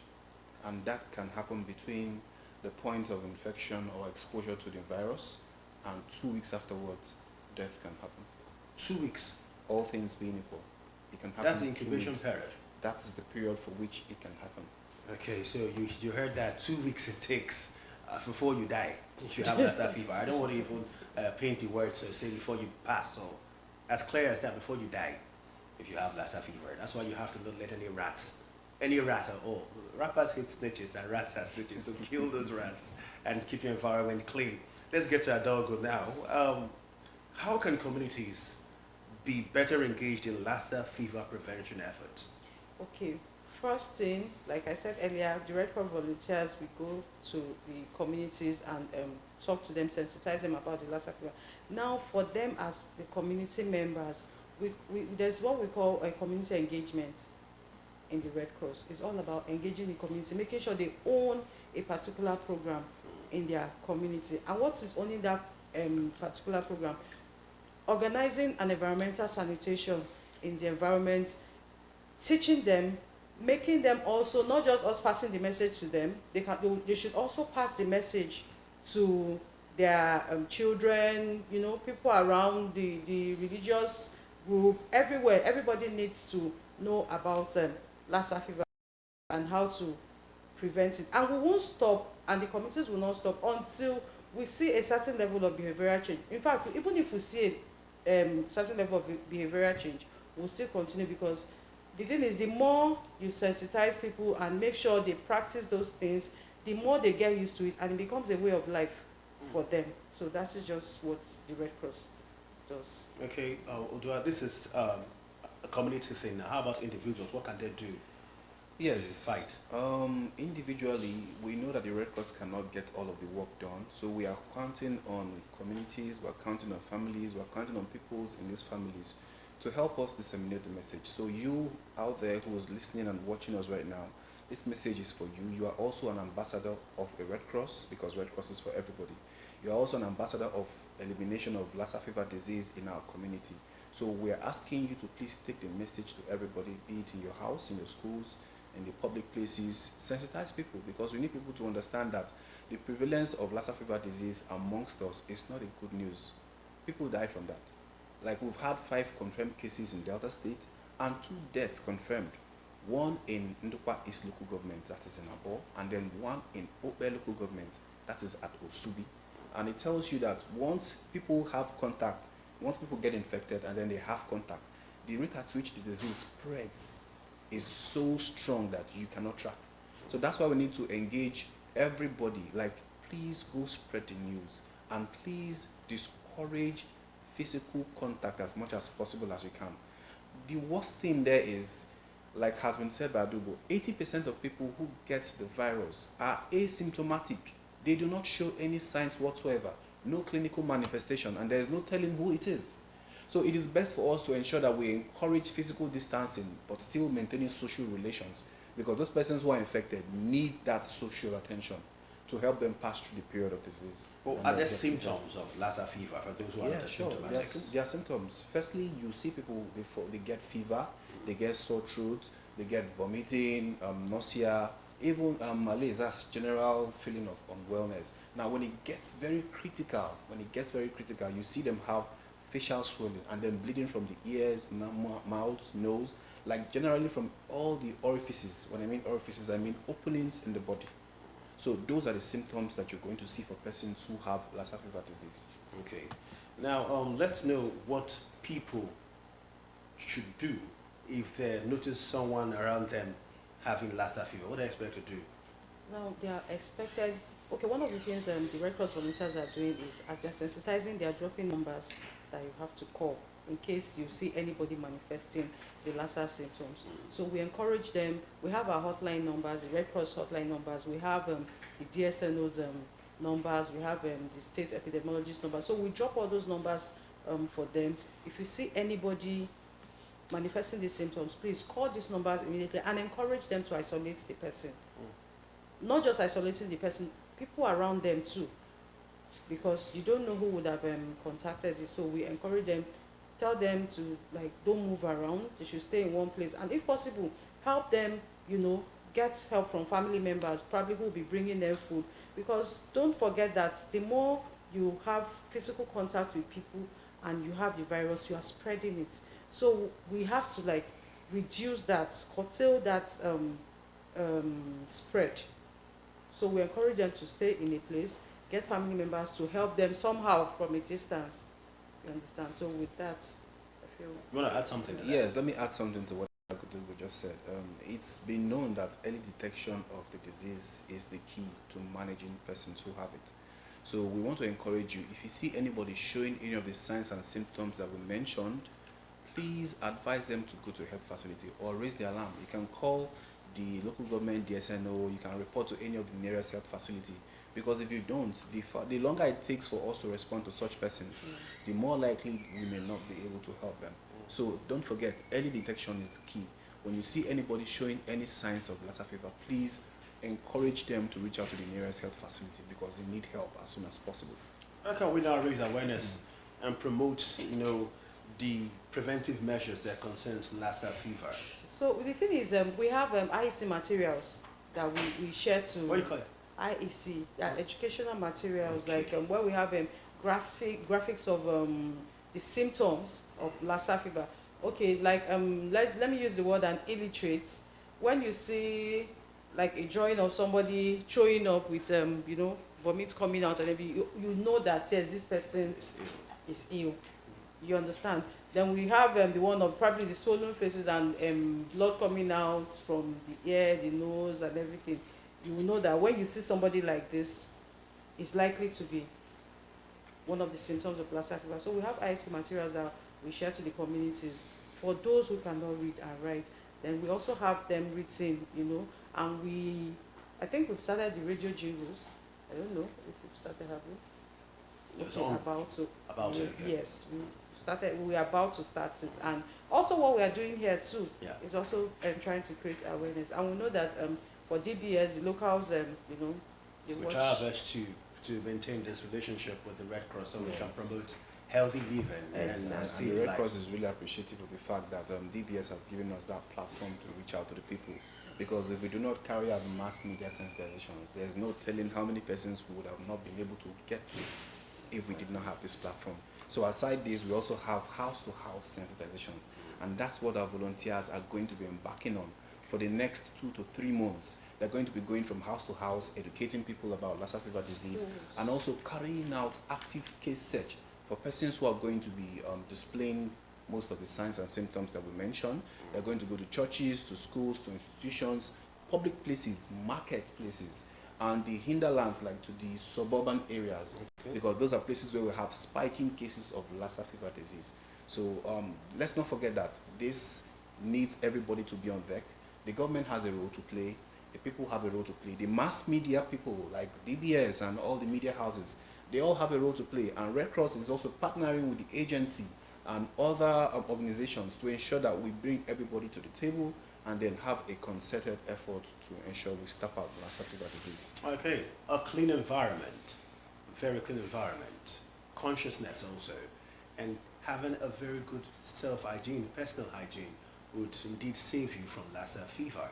Also, avoid bush burning. And if you have to burn those bushes, maybe you have to fumigate your homes, and you have to be more conscious that your house is not just well fumigated, but well clean. I tell you, that fumigation might matter, but if you do not keep your house clean, the rats will find their way to stay there and adapt to even the toxicity of your fumigation. These rats, we don't know which one has Lassa fever. You don't want to check and find out, because the moment that you carry it, to even look at it, you probably be contracting Lassa fever. So let's stay away from rats, like American rap stars say, no rats, no snitches. Let's let the rats go by keeping our place clean and indeed ensuring that we maintain all that is necessary to avoid Lassa fever. In the house, I've had wonderful gentleman and lady do a robust conversation that has saved lives, indeed, right here on Morning Ride. I have had Adogo Monye, thank you so much for doing this conversation, noble of you, and also Odwa Joseph, Odwa Joseph Unokiwedi. It's been a pleasure. With a pleasure too, thank you so much. And then thank you so much for doing this conversation. Well, we've spoken about Lassa fever. Let's talk about lights, power. That's the next thing we're going to look at.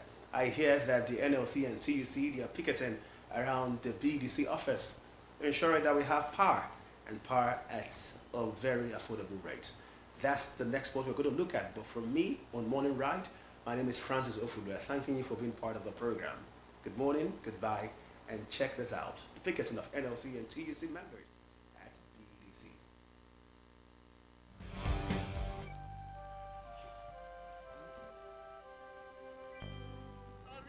You must engage stakeholders. We woke up one morning and tariff is increased. The light is not even there. The people are suffering. Nigerians are dying. We need relief. The poor must see light. Yes! Must be able to afford it. Yes! So we are calling on BDEC, calling on NIREC, calling on everybody concerned to we need relief.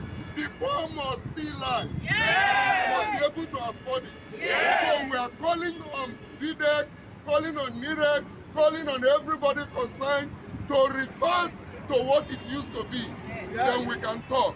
This is what we are asking. Is that not what we want? That is what we want. That is what we want. Great Nigerian workers. Great Nigerian workers. Greatest Nigerian workers. Solidarity forever. Solidarity forever. Solidarity forever. Solidarity forever.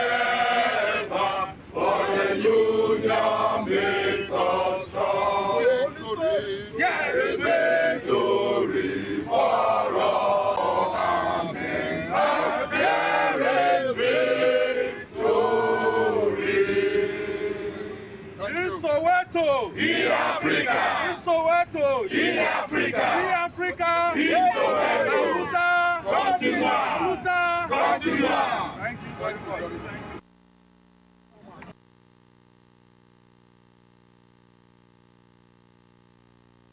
That is why we're So what do you aim to achieve with this picketing?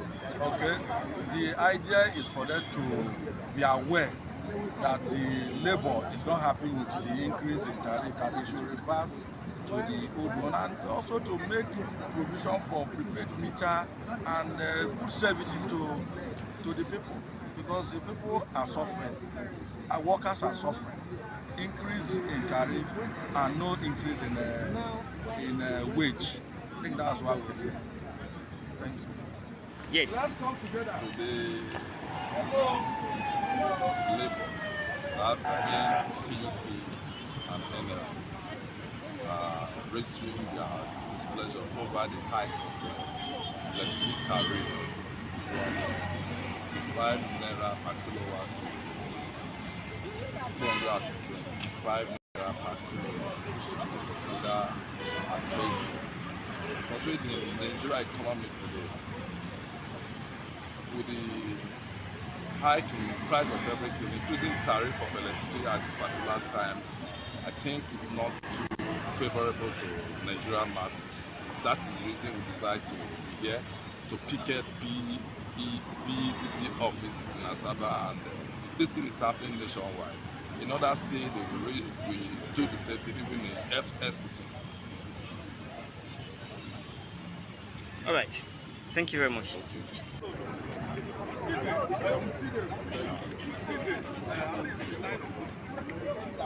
Don't worry.